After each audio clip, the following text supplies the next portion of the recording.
All right, everybody, welcome to the collab party. It's our Monday collab party. It looks St. like Patrick's. Alex is ready to party. I don't know about the rest of y'all. What was I going to say in terms of, I forgot what I was going to say, but we were talking about motivation. Oh, I know what I was going to tell Alex. So you could also just be like super real with people and say, hey, I don't want to come off as too pushy. I just want you to know that I'm super motivated to help you. I mean, so you can be real in that respect and go, hey, if I ever get too pushy or you feel like I'm following up too much, just let me know. But I'm trying to make a good impression here. Like I'm a worker. Just say stuff like that and see what kind of response you get. People love Um, it. but I will tell you this, okay? There are certain like kisses of death in real estate. I don't know if that translates like doom, like things that you could do, actions you can take that you immediately create failure and not success or embarrassment. But, one of those things is not wanting to bother people. Okay. And we have a hard time. I think a lot of real estate agents have a hard time not thinking like consumers, and saying, oh, like women do this all the time in real estate. They're like, well, she's probably a mom. She's probably helping kids with homework. She's probably at a soccer practice. I don't want to bother her right now. But I can tell you there are several common denominators, several common traits that real estate agents have. Let me back that up. Several common traits that successful real estate agents have, the ones that you're seeing. So we're getting towards the end of the month. We're going to start seeing a lot of graphics come out with like top agents and top producers and things like that. There's common traits that they share. One of which is that they're relentless. It's a relentless pursuit. This is not a business where you can just passively wait for things to happen. If you're waiting for things to happen, you're going to drive yourself insane and you're going to go broke. Those are two inevitables that are going to happen. But I wanted to start off today like with some wins. Does anybody have any wins they want to talk about from, let's say, engagement they've created that's been very, very positive from some of the content they're creating? Are you starting to get recognized as a specialist? Anything happening in that regard? People think that I'm very poetic in my Facebook posts now, but that's all AI. Well, I mean, here's let me just throw this out, Blake. For mm, when you've now that you got the cowboy hat back on, now that mm, the Cowboys coming back out of its winter hibernation. When you first started this, people were legitimately like asking you questions or making statements about, or can you ride out? Do you ride like, there was some assumption that you had some sort of association to the cowboy lifestyle. True or yeah, false? because of my masculinity, I think it was a parallel move. Yeah. Yeah. So it just happens. It's just a natural byproduct Mm-hmm. of what we do. Now, I'll give you some things I think should be happening this week if you were developing a specialization. One of the first things I would recommend is like in your that short little Facebook bio, that Mm-hmm. little bitty mini bio at the top, declare it up there. If you're ready, declare it up there. That's a great Declare that I'm not a cowboy. huh? I'm not talking to you specifically. I'm just saying like if you are ready to declare, if you feel like you've got your specialization, you're ready to Oh, roll with. This is the identity that you wish to, have out there, to be predominantly out there as your identity. Like Blake could do, the like Ross Bridge cowboy. could be, could be. So declare it, and then also you would have things set up and scheduled. So I'm gonna use myself as an example. I have got two video shoots on the books for tomorrow, and then after this call, I'm gonna schedule some more on Wednesday. So these shoots include one is going to be for a listing agent on Smith Lake, and the other one I have is a FISBO, and I've got like two other FISBOs I'm going to contact for Wednesday. One of which I started communicating with yesterday. FISBOs, just incredible opportunity to work with these people and help them market. So something to kind of keep in mind there. Alex, we were talking before we hit record. Anissa and I were talking about the fact that Blake skipped a training opportunity in Huntsville last week. Anissa was complaining about that behind your back, Blake.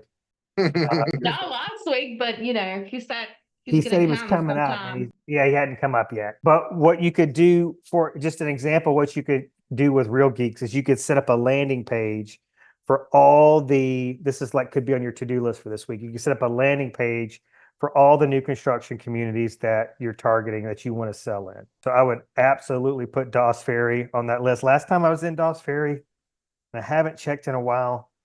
It's probably been a month or so, but there was a crap ton of spec homes that were ready to go. Smith Glen and Warrior, those ladies with Valor Communities that run that model home out there, are they'll do videos with you. They'll do all kind of stuff. That's D.R. Horton, Valor, and then of course you've got Roush Coleman and Coleman. But that kind of I-65 corridor of new construction between Coleman and Gardendale, a lot going on, a lot going on. So you could set those up. And what that's going to do is position you to show up in the search engines when people are looking for new construction in those communities, but maybe they're Googling those communities specifically. So you can have a custom write-up that Blake can show you how to crank that out with AI. And then you can below the write-up or above the write-up, I'm not sure what the layout of the format is of the landing page. You can showcase the listings in that community. So I'd be doing that like crazy. If I was in our company and I was a condo specialist, I would start creating one of those for every like top selling, start with the top sellers first and start cranking out landing pages for each one of the condo developments to position yourself online, right? I don't know if this is on everyone's radar. I just want to make sure that it is. Like, we are in a review based economy. Reviews are very, very important. People read these reviews. And so, I would be reaching out to obviously everybody that you've transacted business with. So Alex, every time you close something, you want to kind of start prepping those people for how important the reviews are a little bit prior to closing, but going after those reviews and then leveraging those reviews to give yourself credibility. But the primary tool by which I would recommend to do that would be a Google My Business page. So every agent, let's clarify this. I think this would be a good statement.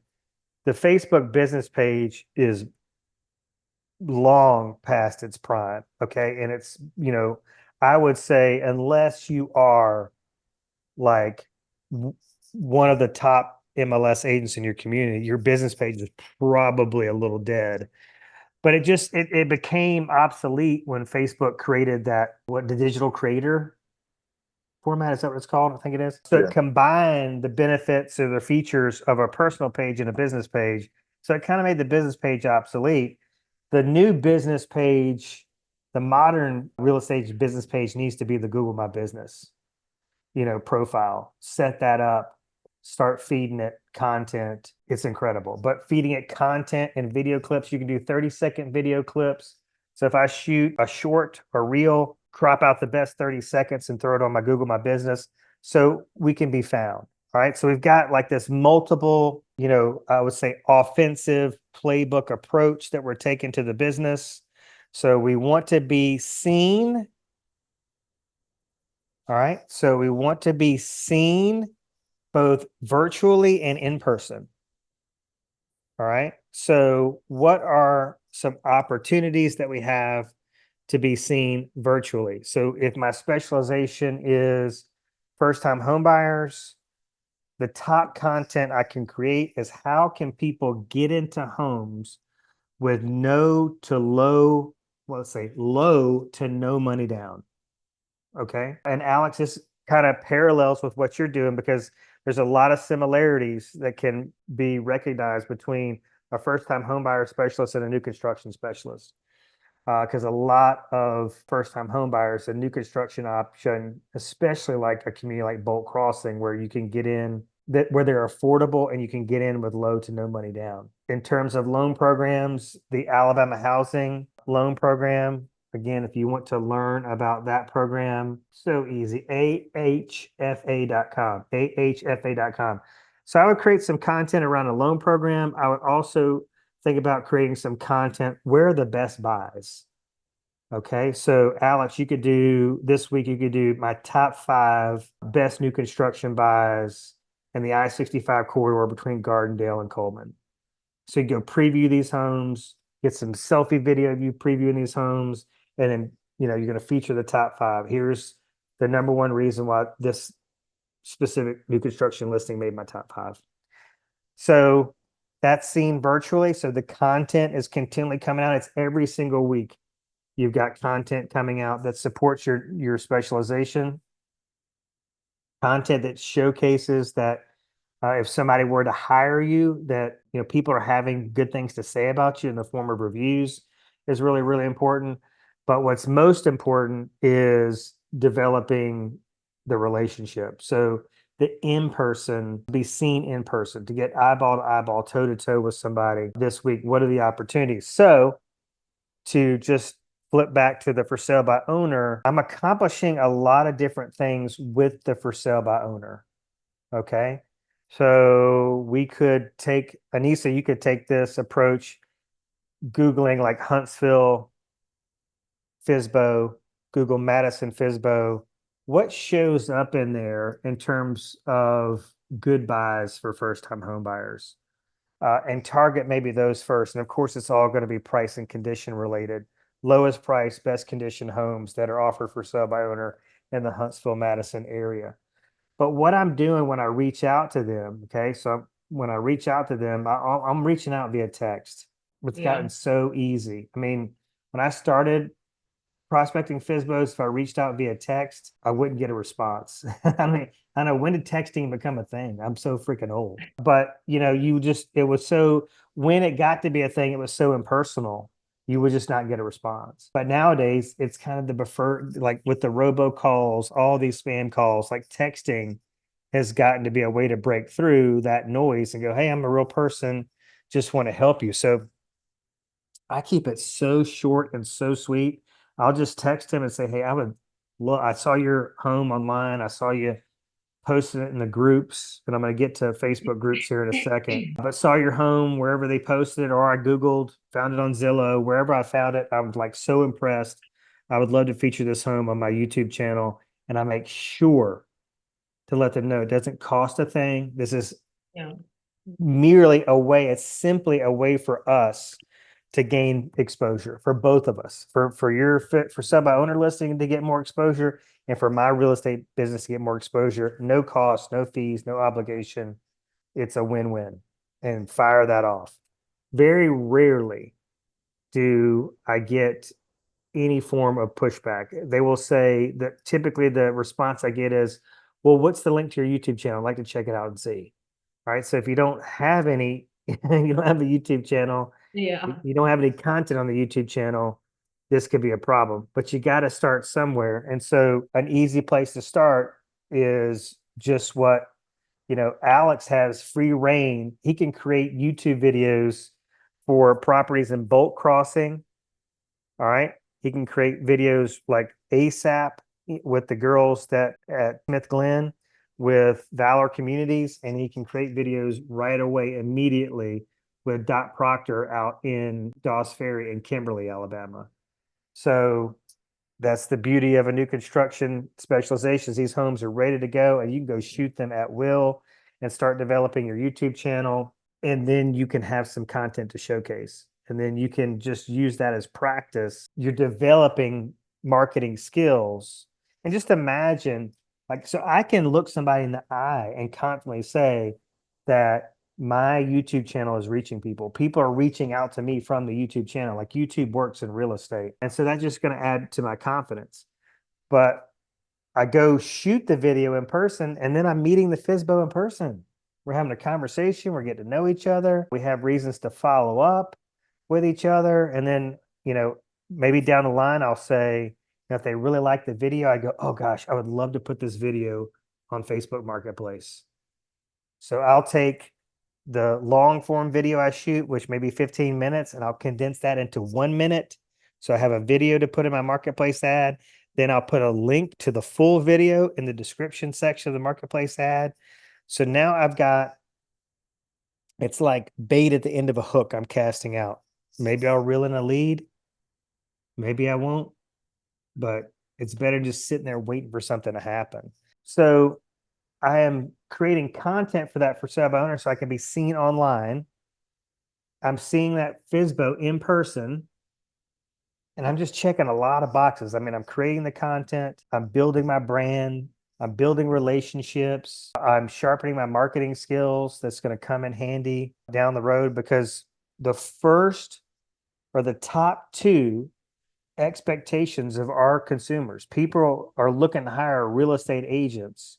So we can set the specialization to the side for a second and just talk about who are people looking to hire when they have a real estate need, when they're in the market to buy or to sell. Who are they hiring? They're hiring people that possess, number one is market knowledge, number two is marketing skills.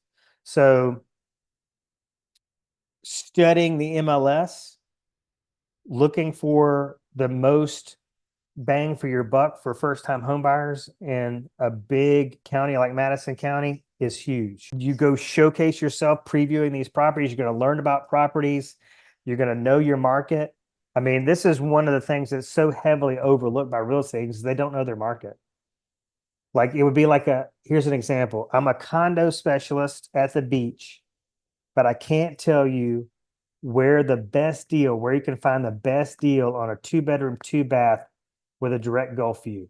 So let's just go through. I'm going to go through real quick and read some stuff from AI in terms of what's important in this regard and who's really crushing it. But also, here's what I want to let you know is that whether I've known this or not, it's been heavily reinforced over the last couple of weeks, just how much and how often, how much attention is paid to Facebook groups. So if you're active in this group that is got the most members in a marketplace you are trying to become well known in, it's going to be really good. It's going to build trust with a very specific audience, and I would say the motivated in that audience who are looking for real estate agents to stand out that they can recommend because the ones that have been the top agents have gotten a little complacent or whatever it is. Alex, real quick, before I go start reading some data from AI, did you host an open house this weekend? No, not this weekend. Okay. I would be looking at the weather report. That's why he didn't host one this weekend. Yeah. Yeah. So I'd be looking at the weather report for this weekend to get back on that train. But that would be, a great thing to post in a Facebook group, inviting people to an open house. Yeah, right. I was thinking about to do open houses with Jason in the new constructions. Yeah. Probably this weekend. So I would start, if you're going to do it, I would look at the weather, like right after this call, I'd look at the weather report, make sure the weather's going to be good. Go ahead and get it scheduled and go and start creating marketing content for it. Like I'd put stuff in the Facebook groups, obviously advertise that marketplace. I might even go to Craigslist, a few other sites and put it on there.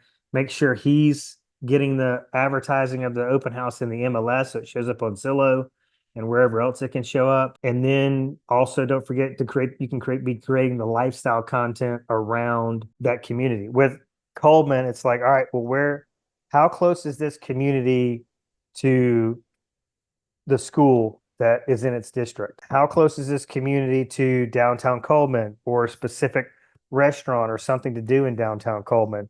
And start highlighting that. It's a constant barrage of content that's both real estate and lifestyle related. And even with the real estate, it's like heavily weighted in lifestyle. All right. So no other wins though. No, nothing else. I mean, there was really nothing like really exciting to kind of talk about. Getting ready for storms. What are you talking about? All right. So a lot of people did that. I think some people started putting on helmets on Thursday. Exactly. They were talking about putting helmets on kids. So, but to each their own. But now we have a new week of fresh slate, and it's time to hit the ground running. Blake, what you got? 425, a listing that hit the market at 270, and then I got an cash offer on my beach house down Gulf Shores.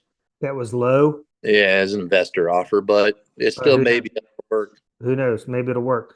All right. Mhm. So the $400,000 sale, was that a Mhm. resale, new construction? What was it? Resale. The people that were looking for this house are your Mhm. clients? What The clients, or son. They actually haven't bought anything. Just showed them a bunch of houses from a lead. I think it's good to hear stuff like that because the market's not dead for one. It's good to hear No. things like that because what could you do with a really fat paycheck like that? And also, I think if Chris is hearing that, he's like, all right, Blake's starting to get in the game here. Maybe that's going to provide me some motivation. Like I need to get something working here, right? I don't know what he's saying back You're not there. even listening to him. was 14 of his sales. Blake still got a wise to go. Yeah, but is that it's probably, whether you want to admit it or not, motivational, right? Like I need to get something up on this board. I don't know if this real estate company still does this or not, but there was a real estate company on the Alabama Gulf Coast that on your way out, so there was no way that a real estate agent could not get confronted with this as they left the office. Every single time they left the office, you could not miss this big whiteboard that had all the top agents, or really all the agents on it, and they were ranked by sales volume. And so nobody wanted to be at the bottom or near the bottom of that list. So, there's pros and cons of that method, but that just goes to show you that it works, and a lot of real estate companies double down on it because they know that a lot of times it's not about the money, it's about the recognition in real estate. So that's another kind of byproduct of these calls. Like, oh, well, Blake's got some stuff going, new listing, new pending. If that new listing goes pending, he's pushing $1 million in production volume right there. And that's a problem, if we're trying to get bragging rights, right? So something to kind of think about. Chris, do you have And any I have, wins you want to share? We've heard enough and I about Blake's wins. Oh, here we think I go. forgot to share that. You got what? I had a closing last week too. Oh, shit. Yep. Sorry. Chris, I would Listen, let I gave you assholes enough time to get ahead of me. Chris, you might want to let the air of his tires. Just saying. All right. Any other wins we want to talk about? No wins. We need to get some more wins. That's what I'm getting out of here. All right. Chris So got a new thing coming on the market, but I want to reiterate to the people that can't come up with a win. A win doesn't have to be. I'm giving you the highlights. I've had pretty low lights, right? Like it's been a hot minute since I had a closing, just so y'all know. But the wins don't have to be money, closings, listings, right? A win can be something as small as like, hey, I committed to dialing 12 people, and that was like dragging my fingers across now. Hey, I got a win that doesn't have to deal with like a closing or anything like that nature. It's kind of what Jason was talking about earlier, being persistent and not wanting to bother people. So I had a new lead, put her in touch with my lender. She did everything. The lender only needed one more document from her. The lead went cold. She didn't want to answer phones. She didn't text message. And this was like Thursday last week. So we were supposed to go look at houses. Couldn't get in touch with her or anything. Give her a call first thing this morning. And she was like, well, I kind of want to wait till the middle of summer. I just don't want to be obligated. And so I just kind of, gave her a little bit of encouragement and told her, this doesn't mean that you're obligated to anything. It lets you know where your buying power is at and stuff. So was able to save that lead and put her in touch with my lender this morning. So she go ahead and get pre-qualified. And that way we can go ahead and start looking, even though she doesn't want to buy nothing now. It's still money 3-4 months down the line. So how many follow-ups was that? I mean, you had like maybe a tentative date you were going to get together and look for some homes or do something, and then you kind of lost contact. How many follow-ups did it take to get her back engaged? To get her back, it took about, so I call maybe two phone calls, 2 text messages, and 2 emails. So before I called her again this morning.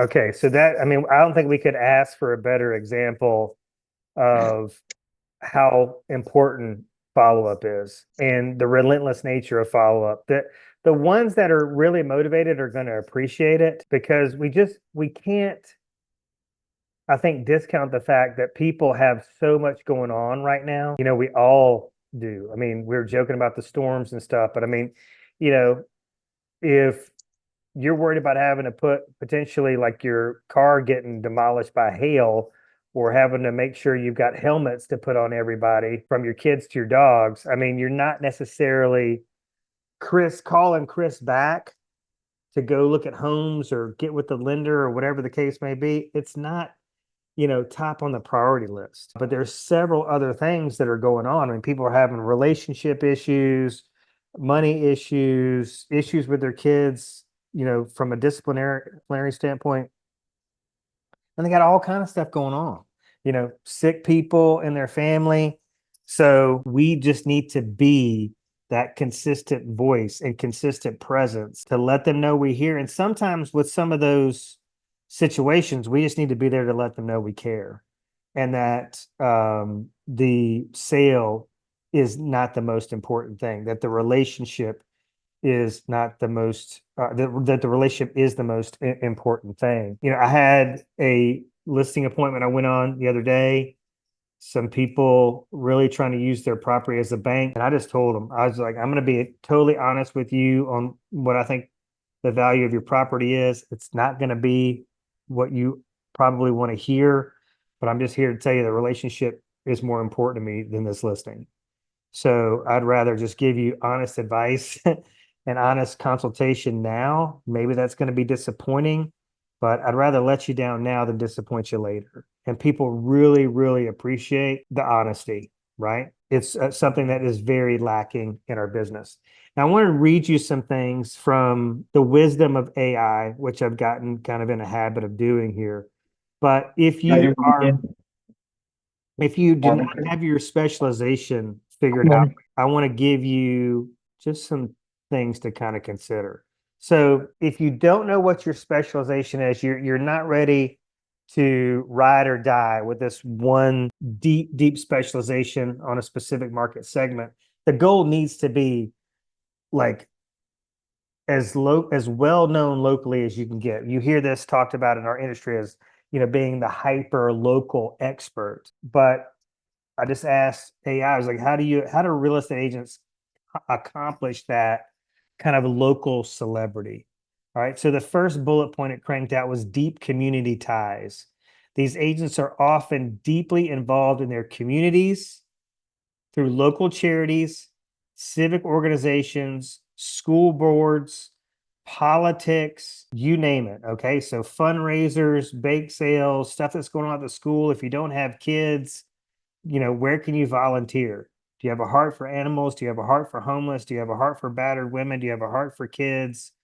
What is it? Where can you go and start developing relationships? So that's really the most important thing we can do day in and day out, week in and week out. We should definitely spend time trying to get to know people, like growing deeper in relationship with people that are in our database, seeing them in person, getting some face-to-face time, so incredibly important. But for some of us, it's hard. We've got to like put ourselves in an intersection of that. And so volunteering is great. Now, we've said on here many times, but I think it's important to restate that an open house can be this networking event where you're getting in front of people. But I can tell you that people, we started talking about what are some of the common traits of the most successful real estate agents that we see in our marketplace. Like we see him or her, and we're like, ooh, gosh, I want to get just even a fraction of their business. I want to do a fraction of their production. There's one thing you probably know about these agents, that they are heavily involved in some sort of an organization, some sort of a friend group, a mom group. They're a part of something. It might be like group fitness at the gym. So there's a lot of things that they're doing just to put themselves at the intersection of a conversation with people. Okay. What have you got on your calendar this week to get in front of people? Having something on your calendar, like go, this food pantry and, and help them box up stuff to ship out or whatever the case may be, that's going to be a good thing to get you off the couch or get you out of your comfort zone and get you out there pressing the flesh with people. The second one bullet point they have here is market mastery. This is one I can tell you real estate agents just totally dropped the ball on. So this is a two-part objective here. Number one, it starts with doing deep dive in your MLS. So one of the things you'll see, maybe you saw that I did finally, was running a little behind on it, but getting my monthly stats graphics out for the lake. So I'm committed to getting numbers out there on the lake. And then I did a January and February side-by-side comparison and shared those in the groups, the Smith Lake groups. And there's a bunch of groups and they have like over 20,000 members in these groups. So these groups are seeing me share market stats content. They're seeing me share, like if I take a pretty picture, a pretty video clip, maybe it's a sunset over the water or sunrise or something like that, supporting local business. They see me supporting local businesses. I share those green screen videos of me supporting local businesses. So it's just a very well-rounded, very diverse like collection of content that I'm just consistently in these groups and there's consistently seeing my face. And so it's just only a matter of time, but it's got to be consistent. But the market mastery is twofold. It's MLS research and it's getting out there and physically seeing the listings. So I look at it this way. If I'm going out, and here's the problem, right? Here's the disconnect with real estate agents. Now, I've already told you the number one thing consumers want to find in a real estate agent that they ultimately hire is a deep market knowledge. So if you're out showing property and you're starting to hear these people talk and you're like, man, like, I don't think we're looking in the right area. The house they keep describing, the area they keep describing, it's not it. This is not it. So I preview a lot of homes in this other area that sounds like more like the area they should be in. That's going to be impressive to them. Hey, I'm listening to you guys talk. I think we should scrap these showings for the rest of the afternoon. I don't think that Moody, Alabama is the place for you.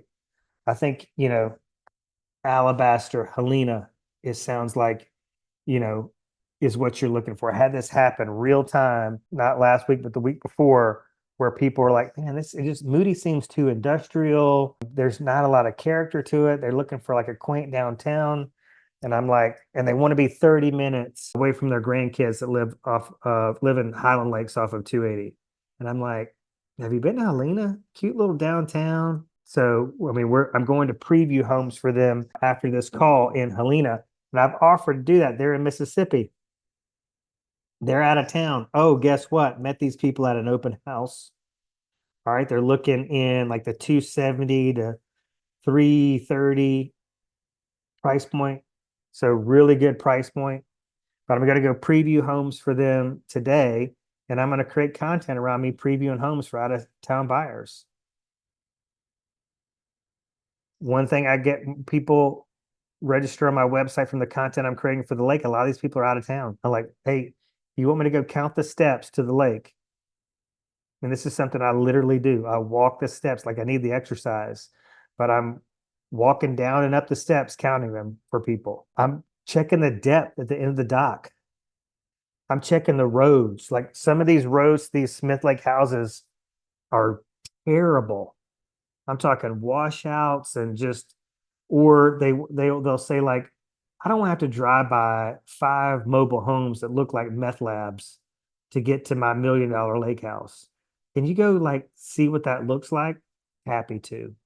And then I'm sharing this content that I'm creating from doing it. Like this is a service I provide, but if you want to make sure you're not getting on a plane or driving 6 hours to come down here to look at a listing to make sure it's not near a crack house, this is something I can do to help you save time.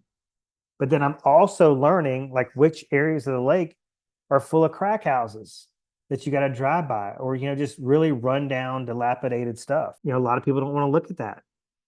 So I'm like, oh, you may not want to go over that way. Pretty rough over there.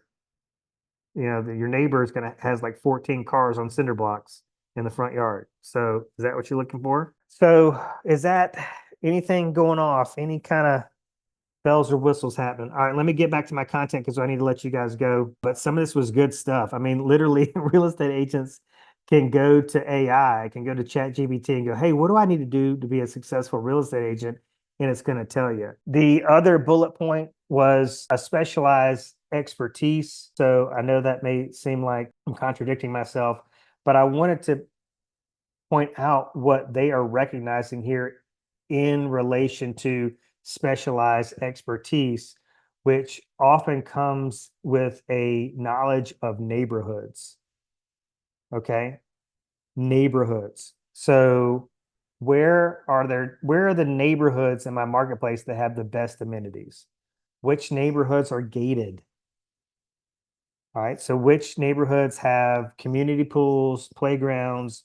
Which ones are gated? Which ones are closest, most convenient if I'm commuting to downtown Birmingham or downtown Huntsville? It could be understand where the new construction communities are. I know where the historic communities are. I know where, maybe it's a little unsafe to be. I just have this knowledge of my marketplace so that when I'm talking to people, I can help them trust me based on the information I'm sharing with them. Okay, because otherwise it's just going to register with them that I don't really take this all that seriously.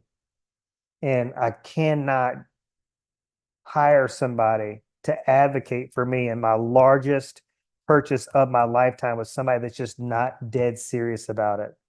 I mean, do you think these astronauts that got on this rocket to bring that rocket up to space to bring those people back home? I mean, God, it is that job's like life and death, and that's the level of seriousness we need to bring to this. The next bullet point: effective local marketing.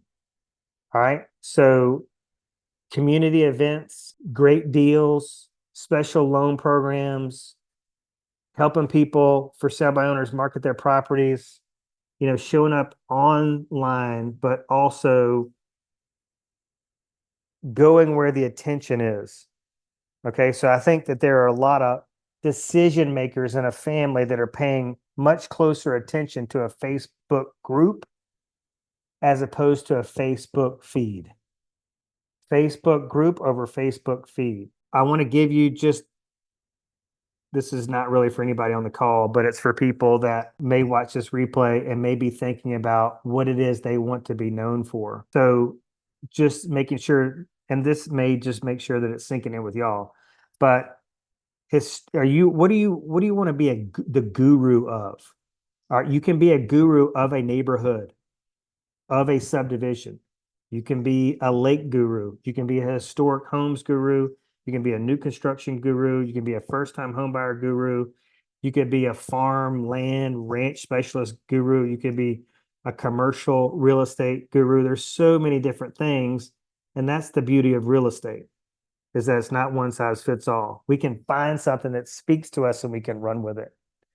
All right, y'all. That's all I've got for this week. I'll see y'all next week. In the meantime, reach out to me one-on-one and let's have some conversations just one-on-one about the direction of your business and what you should be doing every week, and just making sure you're structuring your days and your weeks to where we're moving towards this goal. It's going to take some time. It's like, if I want to get, I don't know Alex, how long do I have to do sit-ups? And how consistent do I have to be with sit-ups to get a six-pack? Like, can I go in the gym once a week and do like 20 sit-ups?